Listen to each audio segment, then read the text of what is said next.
Tariken prario koda uchiel nyakorom gajwanga dwe mar 20 kod abich en mana juma achiel kende nyakane kete kare Mario Mogik Ogai Raila Molodinga chendo manotim kaon Kajar Mogik County no Masia karakamano gisani nyakorom gajwang siasa mar riwruok mar Uganda siasa mar sirikan manywanda mar broad base kachiel kod siasa mariro mabiro medo makumache pacho kanya korom gajwang mane en thoro mar wach e kalaw mar AIC Kisumu kamane jotelo pogore kwa achiel mar Uganda kachiel kod kue ay kwedo jogo mosebedo kakiro weche moko ma ok owinjore ka koro Kenya ochomo yiero madongo ayiko ni dute chendo ni maro imore okodo mbaka laye na riade ka uchiel nono wanti kacha live Facebook Ramogi TV ke iwimar S kachiel gi Ramogi TV Kenya mbui mar YouTube magi thondoche tukawa tukiwa nusu hapo ndio tulikuta ndio ngari ilipotea mblingi nikaenda kushika ikakataa nikaomba Mungu kaambia Mungu usikubali sasa kusema namna hiyo wakaanza kupiga duru wote wakapiga duru tukifika huko nisikia pa Odenli tegweng mandia bang masich ndara lalgingi majia uchiel mawuoke anyola achiel Mwache watoto wafanye exams kwa sababu they have been properly prepared. Migao mar somo chiwo siem ne ji machano dhi ataro gi chike mag penj mar KIPSEA gi KJSEA mai chako ayanga kiny. Transportation of goods. What Gedo Mufangano? We have hardwares here. Jigedo, transporting goods from the island to the mainland is a challenge.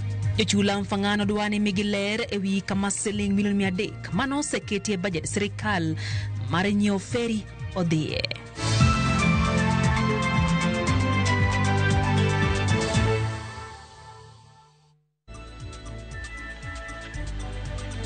Wantiere gi jaloko Wilson Ochuka machiegni nyakorom gajwang nyinga Lydia Mokeyo. Wacha kod mano mar kuyo kamarumbi mar lit kod kuyo koko gweng Mandia e kaunti wa Murang'a to kaja uchiel ya nyola chielo witongi magia masira marapaya. Nyamburko no yangini no wito break kendo nyumore e aura. Masira manoti moroti no mapinyoru godo kawuono. Clofas Oloch chako chendo maro imoregi report no heyo machal kodma.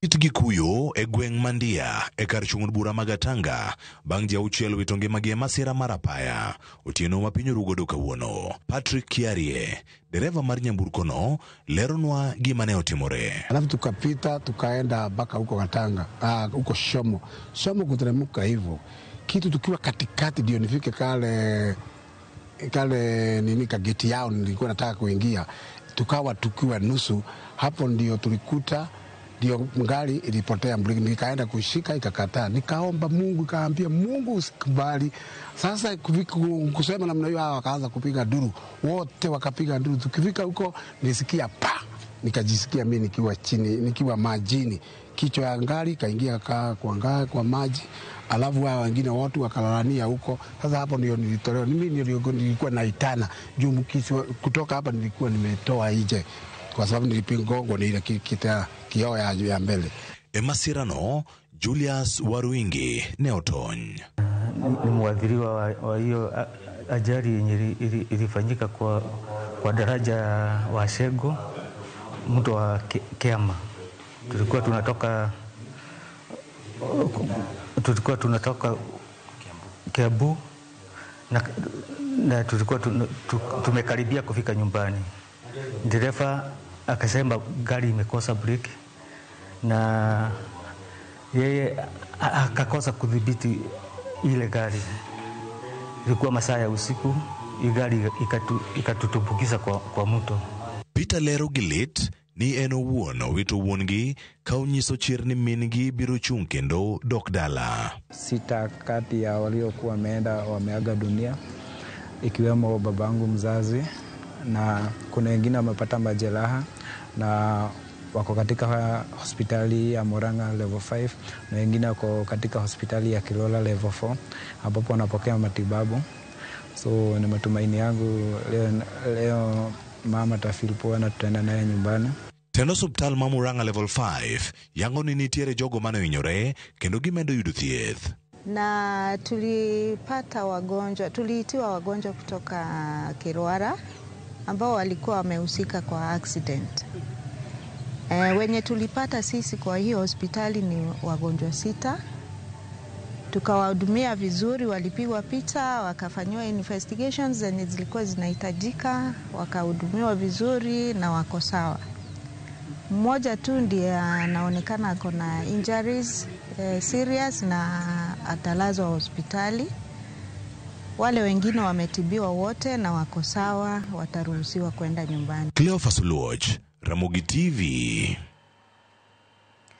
Container mantie kod yedhe mameroji kido mar methamphetamine ma nyodhi enamataro mar Indian Ocean hidhiwang'.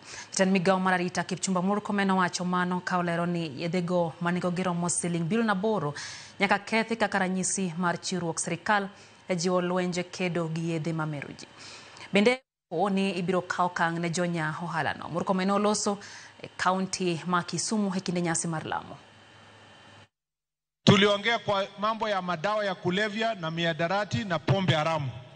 Na tulikubaliana kwamba lazima Chief, Assistant Chief, our OCSs work together to get rid of all these vices that are destroying our young people. Mumeona jana kwamba kwa sababu ya ukakamavu na ile resolve ya president pamoja na jeshi yetu na polisi wetu including the Coast Guard, mumeona kwamba tumeshika madawa ya kulevya kutoka high seas ambao Iranians walikuwa wanatembeza huko karibu na maji yetu ya up to 10 billion shillings, worth 10 billion shillings. Na unaona hao wanapelekwa kotini na hivi karibuni utaona tukidestroy those madawa ya kulevya publicly. Jatend migao mar arita Kipchumba Murkomen omedo jiwo oganda mondo mi omed siro jatend piny Kenya William Ruto elek mar bero piny Kenya mane gidhi godo mbele gi Ogai Raila Amolo Odinga kaka yorno ni piny Kenya ogoyo okang' mowinjore e yor dongruok. Jotelo makaluwo kamoting'o Seneta ma Kisumu Professor Tom Ojienda, jalup Governor Matthews Owili kod Women Rep ma Kisumu Ruth Odinga omedo jiwo achiel mar duond bura mar ODM maka oganda mondo mi obed kanyachiel mar bedo kod yot ne yudo mbihe sirikal. Ne nyasi mar lamo mano bage kanisa mar AIC e lamo mano yuore gi moko kuom jotelo maya kaluo kod jatend migao mar arita Kipchumba Murkomen. Murkomen otiyo gi thuolono mar jiwo oganda omed siro sirikal mar manywanda mar broad based kaka yor chopo lek mar mosenindo Raila Amolo Odinga. Mimi najua kwamba mimi sina tashwishi kwamba where the former prime minister left us with the president in broad based government and the broad thinking and the forward thinking and the first world thinking that the former prime minister left with us when he discussed with the president is going to be delivered by a united leadership in the country and a united ODM and UDA and other parties including Kenya Kwanza that will bring our country together. Jotelo makaluo kama oting'o Seneta ma Kisumu Professor Tom Ojienda, jalup Governor Matthews Owili kod Women Rep ma Kisumu Ruth Odinga omedo jiwo achiel mar duond bura mar ODM kod oganda mondo mi obed mayot na yudo mbi e sirikal. We know is that the strength of UDA and ODM will be good for democracy in this country. And so, for those of us who are here, we know our party, our CEO. Kuna watu wa chama hapa. Let us embrace every other member of ODM or the party so that the community remains together. But we focus on building a strong party that will support His Excellency William Ruto to be elected for a second term, and that will allow us a platform for negotiation. And I had any legacy Maraila. Kaka no ikegi peace cha or continue with peace in Kenya. Because at the moment, there's too many stories. People are saying, oh, who is aligning with who is... Everybody's confused. Even Manjo Siasa. We are all confused. And the last instruction of the captain was that we are in government and we are in government to stay. I heard him say that at Honorable Phoebe Asio's funeral. I heard him say that in last duel we had. Murkomen omedo puoyo Odinga kuom bedo ng'ala mambele mar neno ni piny Kenya yudo demokrasia ka okwayo oganda mondo mi omed lamo ne familia mar Odinga. Alifanya siasa kwa Kenya yetu kwa muda mrefu na siasa yake ilikusudia kuboresha taifa la Kenya. His politics was with the intention of expanding the rights and the freedoms of the people of Kenya. He believed that our main purpose would be peace and development. And I hope going forward, we would want to carry his legacy of development. Bende siemo chiu ne jopiny kod josiasa kik nya kwede kinde ma itimo ikruok ne yiero maduong'. I want to request that the politics of hatred, the politics of tribalism, the politics of fighting each other, I want to request leaders that let us pull together. Let's work as a team. Let us make sure that Kisumu, Nyanza, Kenya is coming together. Let us compete when it comes to ideas. If you have a better idea, then the good idea will give way to your better idea. Jatend migao mar somo Migoso Gamba ochiwo siem mager ne ji machano dhi ataro mag chike mag piny motelo ne chakruok ayanga mag piny madongo e pacho ka odiechieng' makiny. Ogamba ne lose kar chung'od bura ma Kitutu Chache North e kaunti ma Kisii kama okoni ikruok duto oseketi e skunde te kendo jopuonjre 3.4 oseikore ne piny makamano. Makata kamano biro e kinde ma pod moko kuom skunde ahinya to mag sekondari ywak ne pok giyudo omenda mar somo mar tam mar adek. Judith Mondi ntiere kod ler. Ikwano seche koro to jopuonjre mag jo grade mar 6 kod 9 chako penj madongo ma higa ni. Okinyi mar wuok tich tarik 27 jopuonjre mag jo grade mar 9 chako kod penj mar English duto ma itimo odiechieng'no ka penj gi rumo tich adek manyien mar tarik 5 dwe mar 11 gi somo mar pur kata agriculture. Mae penj ma okwongo ma idhi tigo e Kenya irwako jopuonjre e grade mar 10 higa manyien. Higa ni kowuok e primary, junior school nyaka e sekondar mamalo maromo jopuonjre 3.4 timo penj rang'iny ma opogore kama oriwo KPSEA mar jo grade mar 6, KJSEA mar jo grade mar 9 kod KCSE mar jo klas 12. Jatend migao mar somo Migoso Gamba ochiwo siem mager motelo ne chakruok mag penj gi ayanga ne achudhe machano rocho kendo dhi ataro kod chike mag penj. 3.4 million children doing exams in Kenya this year. Nataka kuomba watu wote wakiwa ndani yao, watoto, walimu, wazazi na watu wote ambao wanahusika katika ile maneno ya exams, tafadhali musikubali kufanya maneno ya malpractice kwa exam hii ya 2025. Ogamba mane loso e kinde alame county ma Kisii okoni ma e kinde ma owinjo jonyuol kod jopuonjo mi jopuonjre e kinde mar timo penj e yo ma oyangore ma ok ochungi kod yudo maksi ma ok mekgi. Paro ma osir kod jagoro maduong' mar Kupeta kelo Misori. Ministry to the National Examination Council akwayo ni mondo omi parents assurance ni lwasi midhitime penj en lwasi maler ma ok wabiwinjo koko ma okoni penj ikwalo kata okwal. Akwayo ni jok ma bende rito penj mondo bed vigilant nikech nitie a lot matimore ndalo timo penj. Nitie parents mimayo pesa, nitie nyithindo iketo e panic mode makoro miyo gitim penj. Akwayo ni mondo giket their price and their eyes straight on the ball. Twak mar Ogamba biro e kinde ma pod moko kuom skunde ahinya to mag sekondar to ywak ni ne gichako timo penj mag lwedo kata practicals kapok giyudo omenda mar somo, ok matamni kende to kata matam ma okalo mane giloro kapok sirikal oro te. Magi ng'ur magichwalo kokalo kuom riwruoge mag jopuonj mabende koro kwayo mondo mi olos yo makare mar neno ni omenda ochopo ne skunde wang' saa. Ok en gima ber ni ka penj osechakore kaka koro penj chakore kiny. Moko nicho osechakore mag jo KCSE to ni sirikal pok oro pesa monego bed ni gioro miluongo ni capitation. Malit mogik ni skunde mang'eny ma ne rito capitation mondo ng'iew go materials kata mondo ng'iew go apparatus gin skunde ma thoth nyithindo gin jo day school kuru skunde go onge gi reserve mar pesa mokan manithenge ma inyalo tigo e chenro mar exams. Jatend migawo mar arita Kipchumba Murkomen bende koni oseketo arita makare ma otelo ne chakruok mag penjgo. Our children are doing exam in Form 4 and also those who are doing Year 9 exams. I want to wish them every success in the exams, and I want to assure you that the Ministry of Interior is on standby to support, providing security support, providing also logistical support.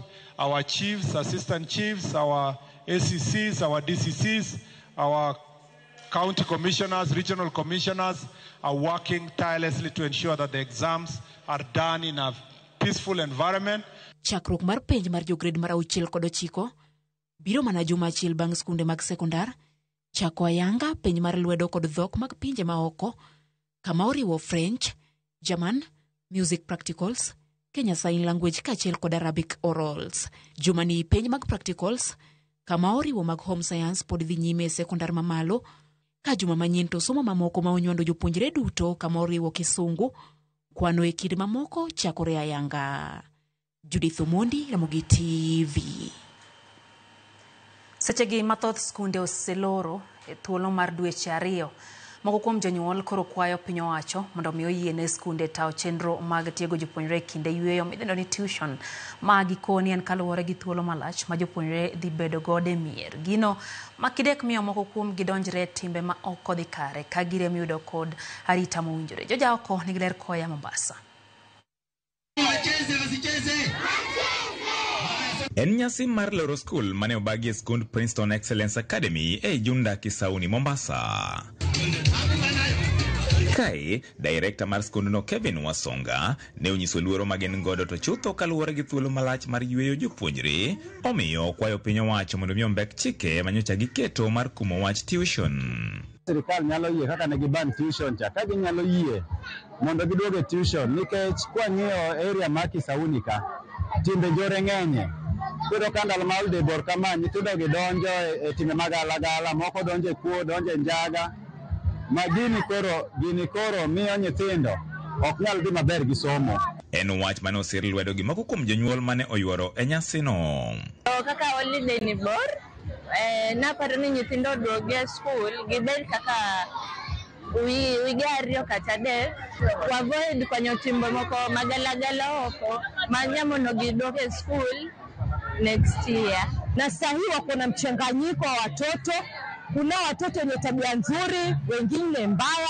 Sasa kama mzazi mimi naonelea watoto waweze kuja holiday tuition ni kwa ajili ya kuwakuza katika kizazi hichi chetu.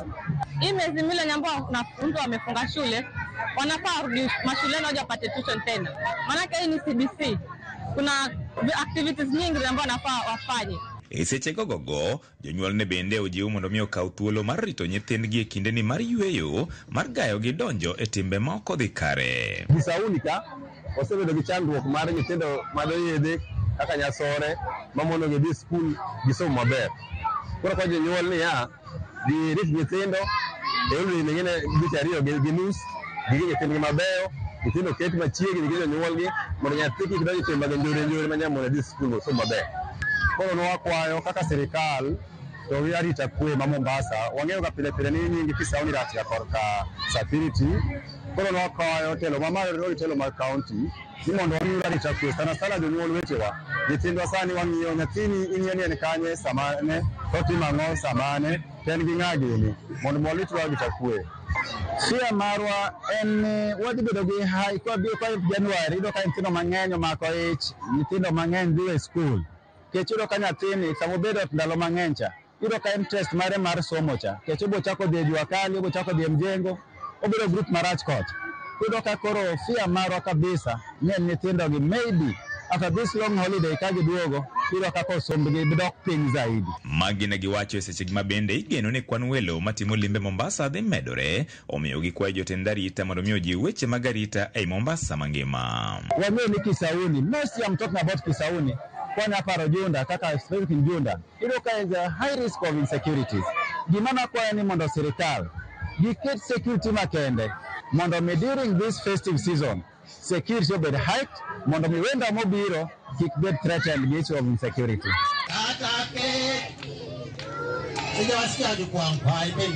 George Aoko, Ramogi TV, Mombasa. Jotelo mag sirikand Kenya Kwanza omedo dok ne okang' ma jatend piny Kenya William Ruto puodho chik matawo kaka oganda tiyo gi mbui. Kotane kod Speaker Moses Wetangula, jotelogo omako chung' ni chik no geto keto bidhruok e tiyo gi mbui. Ne giloso e kar chung' od bura ma Malava. Itakuwa aibu kubwa kuona ya kwamba katika mitandao ya kijamii watoto wanaonyesha watu wakiwa uchi, watu wakifanya mambo machafu, watu wakivuta bangi, watu wakifanya mambo mabaya, na wale ambao wanazungumza maneno haieleweki. Ni kukinga kanisa dhidi ya dini potovu ama cultic behavior and religious extremism. Lengo la pili na muhimu sana, padri, lilikuwa ni lengo la kulinda familia zetu kutokana na mambo potovu ya ngono na maonyesho ya ngono kwa mitandao. Mnaposhika mkono William Ruto aende tamu ya pili kama jirani, tunaomba na nyinyi mtafute majirani akiwemo Ichung'wa ili uongozi uje magharibi. Na uongozi haiwezi kuja magharibi, uongozi itatokea hapa Malava, ikuja hapa Western, ndio Wetangula na viongozi wa hapa wakalie kiti ya enzi. Waka yomo kuonge chendo ni Marimore Nyakwara Gajwang' kamano kuma medokete Ramogi TV na wachokachani anakawa mko kumpa chwenya kutendre kod wechegi manyien mwaikono hechendo ni hodhiambo makawuono nano kanyo ote mara Jena Acheng wachoni entire kodwa chenro koya e county no Makisumu wachoni endlita hinya kutendre kod ajali kata masira magndara wachoni serikal orange kaka ng'iyo wechego heyo makare mana oni oganda obedo kod arita makare kata mana e kuondego magiwuothe. Note mar Sergeant Kauli Bernard ma Migori County wachokanyo ni pod gimedo mana goyo Musa hinya ni familia mar baba wachoni kalo mar baba ni wach malita hinya wachoni pod gintiere broad based government kaka baba nowe gi Rais Ruto mano e maging'eyo. Nyakwara Gajwang' bena no kanyo ote mara Christopher Uchieng wachoni weche gichopone heyo makare ahinya entiere winam kaito wachoni en bende ogoyo erokamano ahinya ni lwedo manoweyo oganda luo nen lwedo makare beno kanyo Mheshimiwa Erika Ugo mano wuod Kabondo West wachoni entiere kodwa e chenro seche gi Nyakwara Gajwang' bena no kanyo ote mar team wachoni weche gichopone yo mawinjore chon jotelo mondo bede kanyakla kaka joluo mondo migineni wechego mag kwe kod achiel mar oganda bende obedo mar noni oganda obedo e achiel e kindegi ma oganda dhi e yiero. Alwach Jakiranda ni kacha in bende wachoni intiere kodwa kaito iwacho kanyo ni pachite pod nitiere mana kango Jaramogi kanyo mano kete kare mar yweyo ogai no mar ODM mosendo Raila Amolo Odinga mane wiki mana jumachiel mokalo. Nyakwara Gajwang' bende aneno kanyo ote mara Monica Hakumu wachoni weche gichopone eyo makare mora hinya gira Ramogi TV kumnoni weche chopone oganda eyo makare kendo wachoni sebedo kodwa nyaka ne wachaki harera til nyaka sechigi bena eno kanyo ote mar Rolex Ondenko ya Homa Bay County wachoni osedonje eyo makare ahinya. Ramogi TV wachoni ler e gwengego. Joyce Anyango wachoni en bente kodwa kaito Obel Junior ntiere Juja bende aneno Benthaza Maradona wachoni jonyuol mondo mi horit nyithindo kik gidonje weche manyalo ketho ngimagi weche maundu e kindegi ma bende koro gintiere holiday kaito wachoni serikal bade lach entiere Nairobi West. No Olindi Oindi wachoni entiere woro kaka jotelo onge kod msimamo wachoni nitiere kaka leaders don't feel threatened by the people they lead. Leaders feel responsible for their success. Mane kako dum. Koramga Jwang. Powelo Pio, wacho ni entie Kirinyaga, kaita Elijah Marshall, wacho kanyo ni entiere Oyugis Nyangiela, wacho ni Owuoro, break mar piny chal mochot, wacho ni en wach maita ahinya.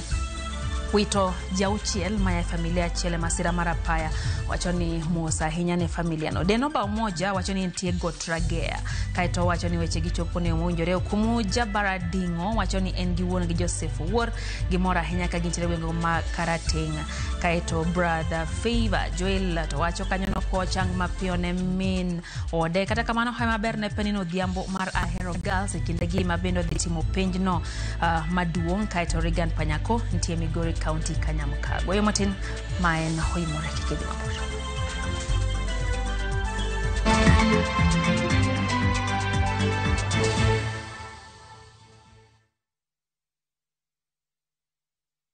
Na tokori winjo kika winj kucha koluonga ni mbabas nikech koro uneno kan gi pesa moro matin. View sasa ndio nyumbani kwa the best local dramas. Nataka ripoti ya Hansi pamoja na mkewe. Comedy za kuvunja mbavu. Telenovela bora zaidi kwa lugha yako. Anaere ainya prita. Tokendo kimora more wi mora. Na sasa una nafasi ya kushinda zawadi nono ndani ya promotion kubwa ya Jipange na View sasa. Shinda 50,000 kila siku, $500,000 kila wiki na grand prize ya 2 million shillings. Wow. Ingia kwa View sasa hivi kwa kupitia paybill 724177 au tembelea viewsasa.com. Weka nambari yako ya simu kama akaunti yako, kisha weka 50 bob tu na upate content na point na uende kama mshindi. Ingia mara nyingi uwezavyo. Kila ukiingia kwa View sasa unaongeza nafasi yako ya kushinda. Imeidhinishwa na BCLB number.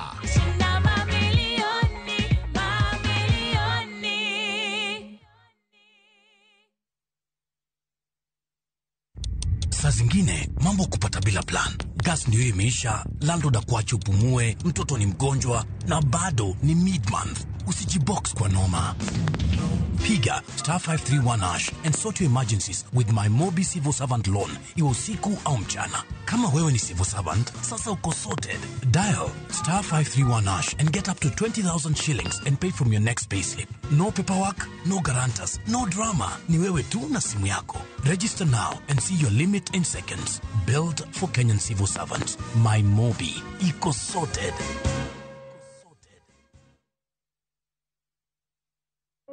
Unaona vile unajituma, unajikaza, form saa zingine hazivani, una feel ku give up, una try other ways, at least uone kama uta make it. Unapata yani njia zote ni kazi imefungwa. Wacha ni kushow my friend, usi give up, jaribu tu kujikaza, jitume kabisa. You never know, day itakucha na everything will pay. Utaona kama ni dream tu ulikuwa nayo, lakini itakuwa reality ya kuwa siku yako imefika. God nae haizi kuachilia. Ikifunguka, imefunguka. Man, trust the process. Dial *811*707# to get Trust the Process as your skiza tune.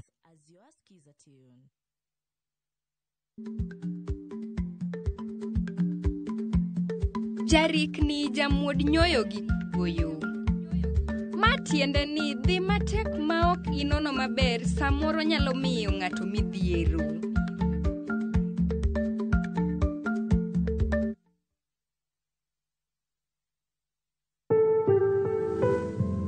Nyarungrung mokuota e buo yuothi kata machiegni kod ng'uti nyalo bedo ranyisi ni nitiere gimoro maracha e thundi kata kansa mar thuno. Kapo nono ni ineno lokruok e pien dendi mantiere thundi machalo kaka pot machunga, kata kineno ka dho thundi nitiere kod lit kata ogolo kido mopogore opogore, tema tek mondo mi ine laktar. Ote ni kelonwa kod Royal Media Services, we care.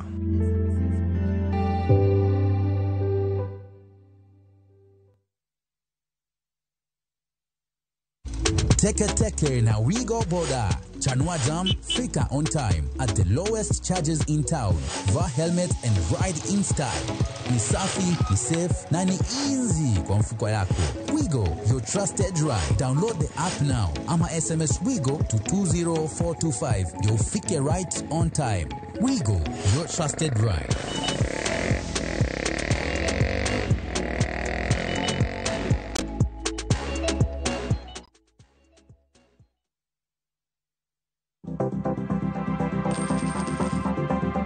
Mondo mi ikungo omenda e yo mayot kendo e yo mowinjore, onego ibed kod paro mar kungo dwe ka dwe, juma ka juma, kata odiochieng' kodiochieng'.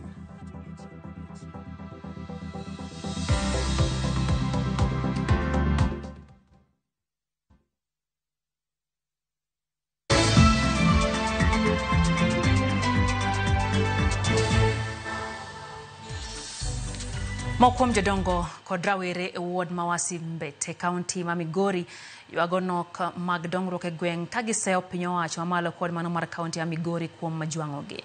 Jodak gi mawasi Mbete mano wuoyo e kinde romo mane gibago matwak e weche dongruok mag gweng'no wacho ni jotelo magisebedo ka giyiero ma osebedo ka okonygi e yudo dongruok. Jatend rawere e ward mawasi Mbete Sadam Okola wacho ni jotelo osebedo mana ka manyo mbulu kuomgi to bang' koseyiergi to gilal makata dongruok magikelo onge.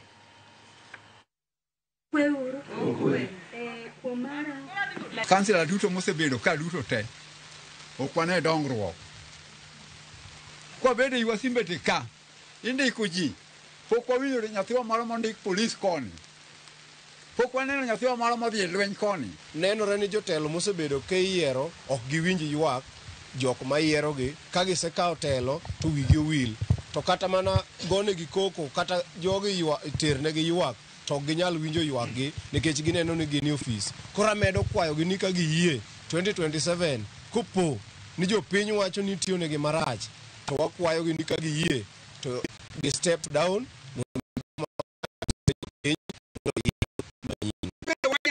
jotelo mawuok malo mondo girube mawango gimiye pesa mondo jogi bendo loki moko magiyawo machalo kuonde liedo machalo kuonde ohala matindo tindo to gionge pesa maginyalo timo godo gigi.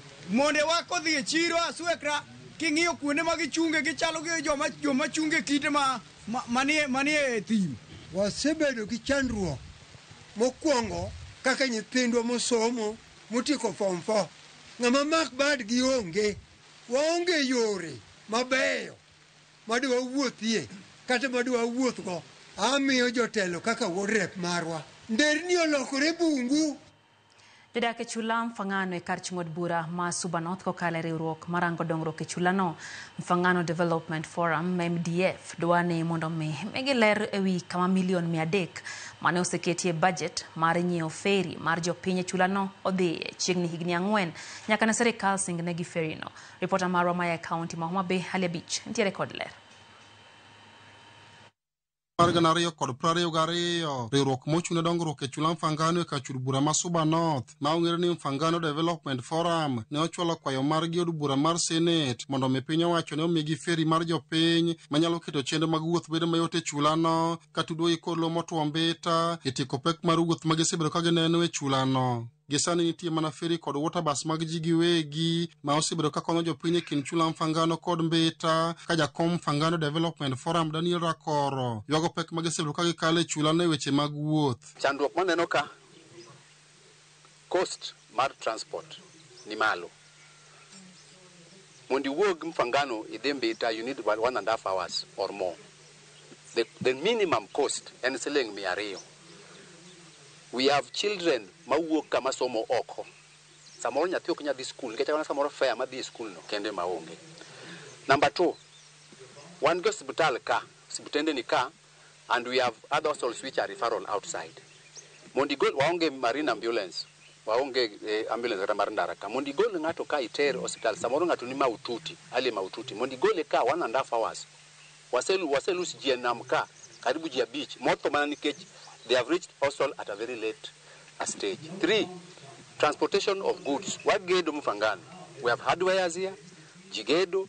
Transporting goods from the island to the mainland is a challenge. Komiti mar od buch Senate mochune chenro mag wuoth kod gedo mag apeni e pachoka kotele kod jakomgi Eddie Okech ma bende en seneta ma Migori mane otimo limbe chula mfangano malunda feri no okoni budget mar $300,000 ne oket tenge mar kelo feri mar jopiny e chulano. Kata kamano gikoni chenro masani dhi nyime en mana gedo mar feri mabiro wuok Kisumu kachwembe ta nyaka Mohuru Bay e kaunti ma Migori ma odhi ataro kod kwayo mar jodak ma mfangano. Gimwafwenyo ni nitiere pesa manoket e wach loso feri no endo mwaluongo Lake Victoria Ferry ma en feri ma wuok Kisumu kobiro Mbita to dhi nyaka Migori kama ni Mohuru Bay. To mano endo ok gima ne jogo eko mag jo MDF nokwayo. Nikech gima jo MDF nokwayo en ni ndara mantie ma mosiko madonjo dala mar mfangano. Nikech keto feri ma waluongo ni matatu mabro ringo to samoro kata mandala dik onge kaka jibo chopo mfangano. Koro en achiel kuom gik moro wacho mondo wang'e ni to ere kaka wanyalo loso mondo mi feri oket madonjo mfangano pile pile. Komiti no wacho ni $300,000 manoketi e budget mar loso feri mar jopiny e chula mfangano onge ler mare malong'o ka gikoni nyaka ginon matut kama ne omenda no dhiye mondo jopiny e chula mfangano yud feri margi ma opogore kod feri magedo mar dhi nyime Kisumu mabiro wuok Kisumu nyaka Mohuru Bay e kaunti ma Migori ma ong'ere Lake Victoria Ferry ma iloso e nengo mar $800,000. Nitie $800,000 manoket mar loso Lake Victoria Ferry manyisi ni mano feri ma matatu. Lakini bende nitiere siling $300,000 manoseketi mondo los mana feri mobedo dedicated ne mfangano gi Mbita. En gima wawinjo kune kaendi bende mwada mondo wadoka komiti mwanon mwadhir. We will push for what needs to be pushed. Yeah. When I came here, when I joined this committee, I was told that there was some 300 million Kenya shillings that had been allocated for this. Specifically? For this. Not for the big thing, for this. So we'll find out where did that money go. Where is the ferry? There were talks that the ferry had already arrived. I've not seen it. Alia Beach, Ramogi TV, Homa Bay. Mine moko mayudre e dho wath ma Kagwel e kar chung' od bura ma Seme oyango lupo kaka yor yuto margi mapile kaluwore kod pek mar ngima kod nok mar koth. Mine gi mamoko kuomgi osechopo higni 60 kendo osetimo kilowa kuom higni mohewo 18. Wacho ni karo bedo ni tij lupo ni kod midhiero mage yuto maber bende nitiere kendo pod gibiro medo timo sinani mondo mi gikony bero ngima familia magi. Jafumara Cynthia Onyango olimoge kinde mage timo lupo kendo loso nwa report ni hewo machal kod ma. Kar sang'wen mar okinyi e dho wath ma Kagwel mayudore e ward ma West Seme e kar chung' od bura ma Seme, Pamela Kinyi ma en madhar mar riwruog minegi ikore kod ngeini en kachiel kod mine wetene e chenro mar kilowa. Kuom higni mohewo 6, Pamela Kinyi miyo ma jahigni 54 osebedo katayo mine wetene e chenro mag lupo kata obedo ni en kilowa magitimo ka giketo ngimagi andaki mapek kaluwore kod onge mag life jacket makonyo gi lewo ponono yie nimo. Pamela lero kaka lokruok mar kor lwasi kod pek mar ngima nomiyo loko pache kendo chako lupo e kinde ma ok nochano. Nyocha ne kachwa ne dhi nam to nitie kaka ne yuto ne nitiere mbele kocha to gisani kiluwo donje dho pi mang'eny makoro e nam mang'eny nam lolwe mang'eny makoro rech manyalo e nam onge kata kaka wanyalo puonjo nyithindo onge. Koro an aparo gi pacha ni koro kanyalo lupo to kata mana gi 50 to chwara boa gi 50 to nyalo konya mater godo nyathina skul. Karwa kar ka koth tin ma ok inyal bukori ni puro. Ki puro higa ni to kendo kayo kata gunda 10 ichacho kichi kendo season machielo ok inyal punjo godo kata nyathi. Olero ni kata obedo ni lupo bende ok ber ahinya, ngima mar jode to oselokore kendo ka odhi e nam to yudo chiemo ne jode ka omenda moyudo oriwo gi mar wuon pargi makonyo gi chulo omenda mar somo ne nyithigi. Kendo pesa na ma godo namno atemo ni mogo nyaka bed godo chiemba ma godo namni bende ayie ni mondo anam gi miya to pocho to miya mondo ka dhi dala kucho chota keto chieme kendo ta chiemo ke sama dhi chama dhu chai to sama dok koro nyaka chiema long achiemo emo mino ka gombo ni sirikal de nyalo yie kata mana loan kende kata ok loan kata mana siling 300 kata ke ginyalo miya kata mana 3,000 kende aluno godo mana oduma kanyo an kora chiema bora na tiu tijani. Sigan Pamela kiewo machiegni ahinya kod maroda kech miyo ma jahigni 60 kendo oseluwo nam kuom higni 80 mawacho ni kaluwore kod chike mane bedo yudo pes jaode noneno ni en gima kare mondo en bende omany pesa ne owuon mondo jiwgo jaode. Kech pesa na ka keto kama kete, ka kwane tayudo ka agolo school fees kata ma nyithindo 3. To seche mane wan oriwo gi jaduong' nok nyalre. Pesa ma oyudo kode ni en pesa manigi chik. Koro na aparo ni mondo hawa tikenda. To na yudo mine moko 2. Koro wan mine 3. Wadhi nam kendwa, ne waluwo ngege, waluwo mbuta, waluwo mumi. To kwasebiro gi rewagi twauso, samoro wabiro yudo ka johala onge, wachako walokore johala kendo wadhi chiro. Bang' Janet Ndwei bedo chi liel kendo dong' kod nyithindo 5 e kinde ma ok nochano, riwruok mar mine gi noywaye machiegni kendo puonje lupo kaka okang' mar konyruok ma sani osetimo kuom higni 10 kendo puoyo kaka osekonye.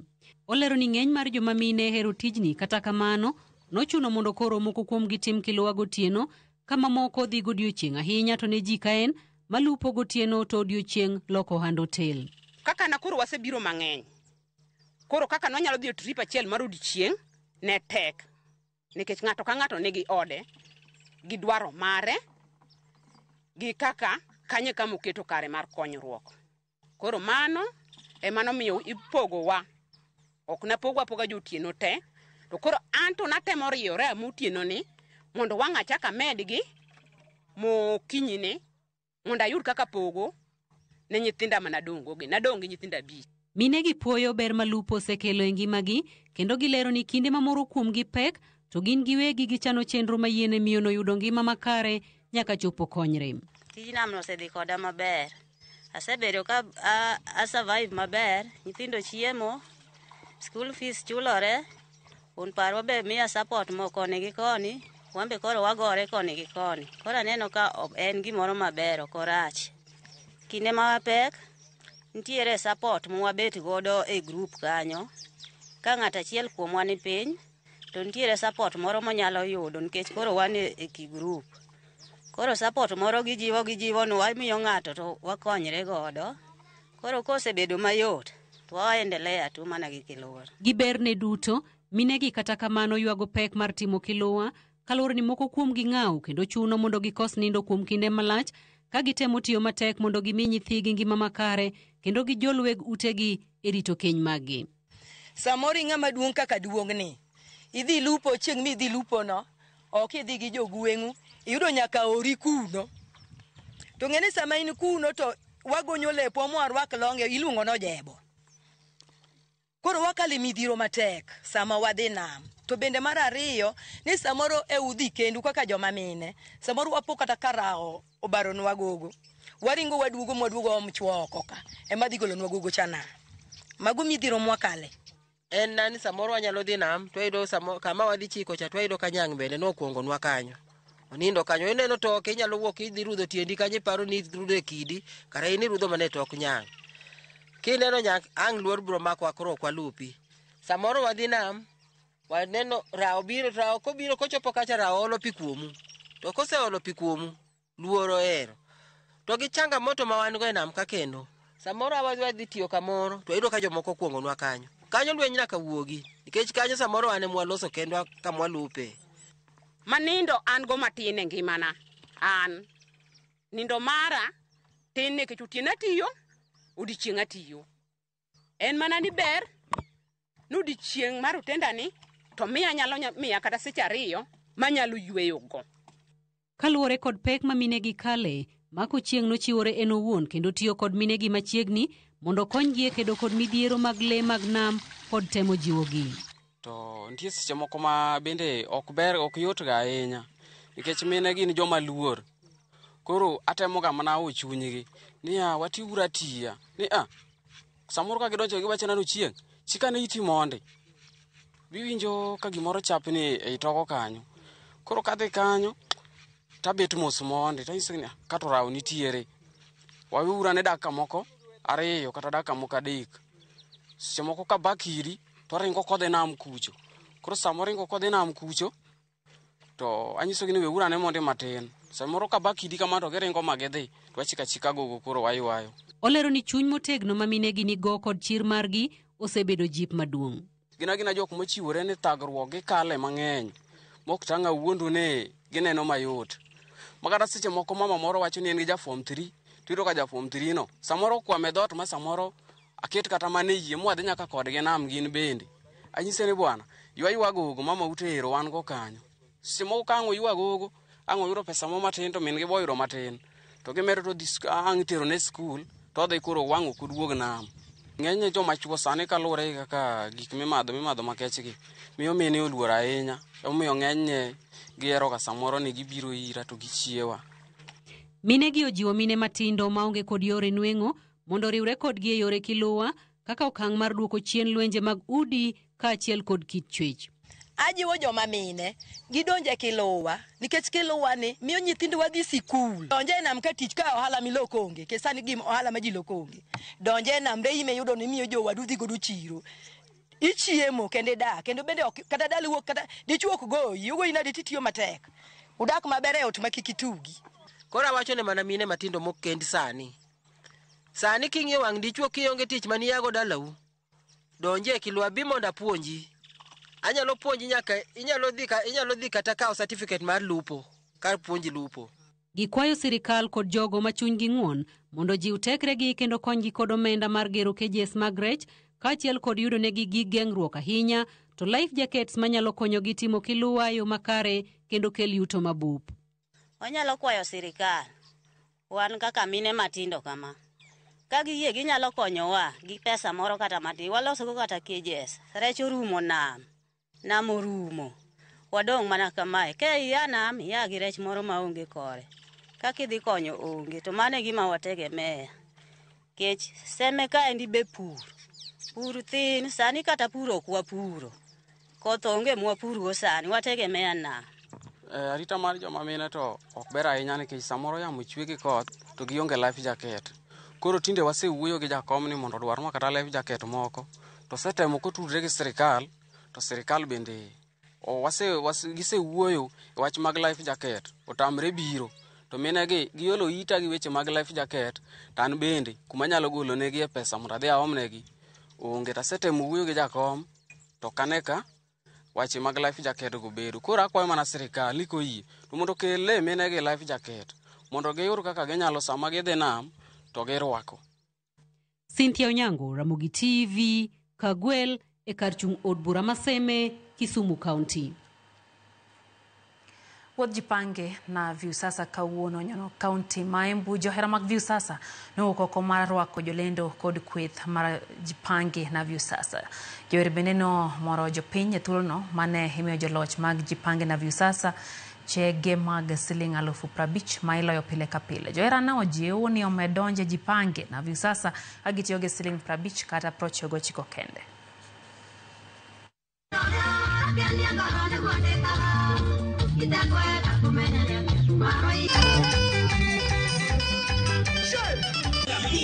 So we've come and awarded Moshiri 50,000 shillings and we are very excited. The other thing that we are also doing here is to meet our subscribers that we are really enjoying to meet. And we've also met quite a number of content producers who have given us content, and they've also given us ideas that we will work with and work with them together to produce content. Waliponiambia nimezidi 50K nilifurahia sana, nikapita nikafurahi hata isiara wote. Napanga kuweka stima kwa nyumba. Dakika hen prabich bang sa dek nyakwara mwanga juang wakaw yo machielo neno timar Job Jagongo. Job wacho kanyo ni okwa hana ber ne jopuonje duto te matimo penj chakre joma manyien hapruto bed kodgi kawe mama gi Grace Jagongo gi Joka Yona kaachiel gi minode Jacqueline Ochieng. Jalango Tieno wacho ni entiere kodwa e chenro dhia makawuono kato wacho kanyo ni mosa ahinya ne jogo molalo wedegi masirano mar apaya. Eno bende ote mar Kennedy Okinyi. Michael Salim wacho ni entiere kodwa. Joyce Anyango wacho ni en kaka nyaseme mora ahinya mora ahinya gi kaka mine gotiyo wacho ni omor bedo nyaseme kalure ka gitiyo matek. Otis Tingo Ganyo ntira pogi Kanyamkago wacho ni entiere kodwa. Inyo Wuor bende entiere kacha Kisumu County wacho no sedonje chenro. Jack Jawarena ni kacha kaito bende aneno kanyo King Tiger wacho ni entie kodwa wacho ni joseme keep it up, wacho ni oyie ahinya gi chenro magitiyo malupa nyato jogo mamina bende oseketo maino ne giyudo chiemgi mapile kendo tero nyithindo school. Usono Chuka wacho kanyo ne ntiere nyathi omin mano Rio Calvin Otori mano dhitiyo piny mag grade 6 Mary Joy Primary School Mombasa wakone hayo makare ahinya kina bende kodi chak piny gi Nyakwara Mgajwang. Godfrey Omochieng ntiere Migori County kaito Ray Senior wacho kanyo ni chik mar mbui ni wacho ni tek Twitter wacho ni okiketo mana wangi maneno into dhi bedo nang'o mabe ote mor gi Pastor Jojo Ng'onge wacho ni chikno mar ng'iyo weche mag mbui to nyako rid maotegno wacho ni giola ahinya gi wich kuot makinde ka kinde kaluwore gi jogo matiyo gi mbui marach wacho ni gilamo ne piny Kenya maksa bende koro weche kagi makikore pacho ka Nyakwara Mgajwang to wacho ni gichomo lawo maduong' gi chando kindu be tarik 26 mana malamo ne oganda jo Kenya. Meno kanyo ote Nyakwara Mgajwang mara James wacho ni weche gichopo ne makare en bende osechopo chenro ni Obel Junior wacho ni osedonjo en bende Powell Owiyono ntiere Kirinyaga wai mati Nyakwara Mgajwang odoko mago mag tuke kikidhi mabor.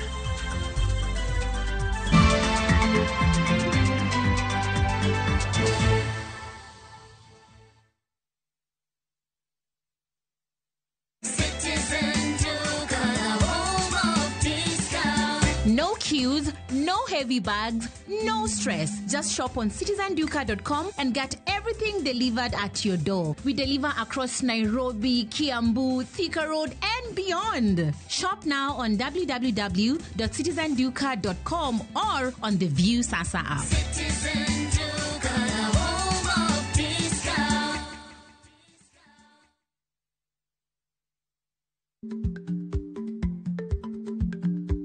Chako chon loyo dhi kajuoga.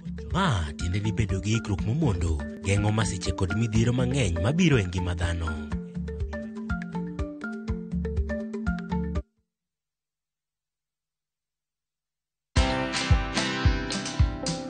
So I feel very good working here because I trust this because I have enough skills for working. At the same time, this job has really helped me a lot. Because what I get from here, I pay my own rent.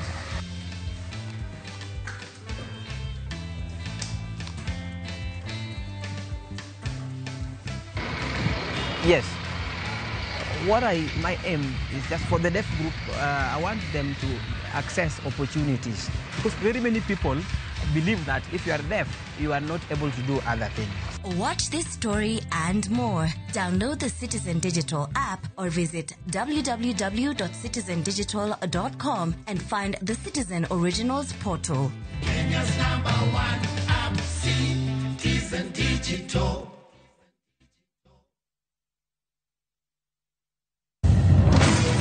Beikori mar doke pacho. Kama sigendni ilero gi mor kod sunga mar luo.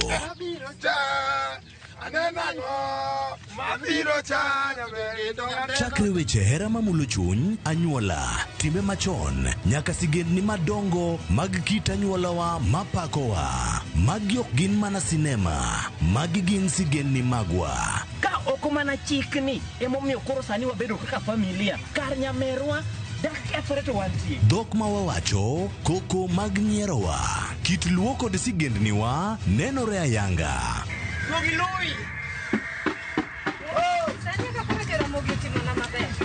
Winam Cinema, Jumapil ka Jumapil, saa 2 kod saa 4 mar otieno. Mana e Ramogi TV. Where mountains meet the sea, Cape Town is a city like no other. Wake up to Table Mountains rising above the clouds. Explore a full-day hop-on, hop-off tour. Follow the peninsula where the ocean roars, then taste the magic of the winelands. And the best part, for Kenyans, Cape Town is visa-free. Enjoy 4 unforgettable nights for only $1,410 per person sharing, including tours, tasting, and memories to last a lifetime. South Africa is calling. To book, visit viewtravel.com or call 0703 254 254. View Travel.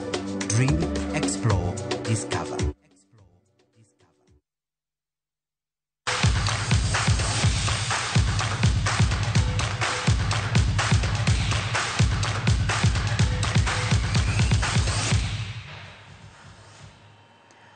Moko kuom